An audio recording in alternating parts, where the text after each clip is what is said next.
I'm Craig Archibald at the Archibald Studio in Los Angeles, and today we are discussing my client Rohan Campbell's portrayal of Corey Cunningham in the Blumhouse Universal 2022 horror film Halloween Ends. The plot of this latest installment of this iconic franchise follows the outcast Corey, who falls in love with Laurie Strode's granddaughter. Laurie Strode is played by the Academy Award-winning Jamie Lee Curtis in a role she has played remarkably refreshingly since 1978. Talk about a long run. Sadly for Corey, though, through a series of tragic events, which include the accidental death of a child he is babysitting, and crossing paths with Halloween's masked madman Michael Myers, he is driven to become a serial killer himself. This is a story of a young man who desperately wants a happy home, but is disturbingly unlucky, and the disaster dominoes fall against him, predicating not only the end of his life, but also the end of the franchise.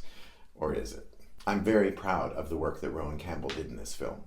As always, I guided him, as I guide all my actors, to dig into the 5 basics of character development. The first is body and physicality. This was particularly fun. When Corey takes on Michael Myers' famous hockey mask, the virus of Myers' murdering mentality transfers to Corey. Rohan had to dig deep and touch the dark places in his life's journey to associate into Corey's harrowing fall into multiple murders. I think he had to use his imagination quite a bit here too, as I don't think Rohan has killed many people himself. The second is the script and story. In this case, we're talking about a franchise that has 13 installments. Naturally, Rohan had to ingest the saga from beginning to end and tether his performance to the tone created 44 years earlier. That's fun, but it's also a lot of hard work. Thirdly, he had to be inventive in creating the inner life of the character of Corey Cunningham. For this, Rohan relied on the script and circumstances created by the 6 different screenwriters. Ultimately, it came down to finding a truthful and vulnerable heart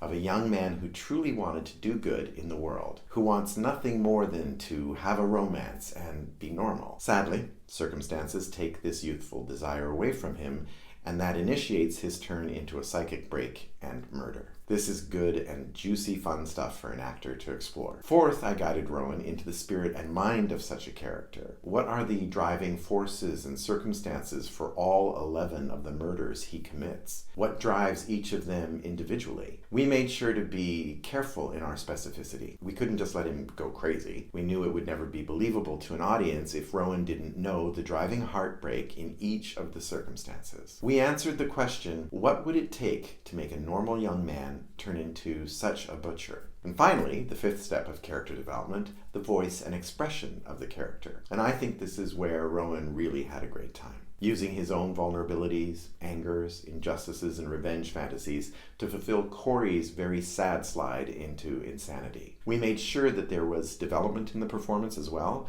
arcing Corey's trip from innocence to impurity, and fulfilling that through the use of Rohan's voice and expression. Now, the true trap of horror films is how easy it is to play the characters as one note. Rohan dug deep into all of the aspects of Corey's life history and circumstances, personalizing them with classic substitutions from his life and imagination to create a beautiful, layered, subtle, and moving portrayal of a damaged young soul. Check it out wherever you can find it streaming.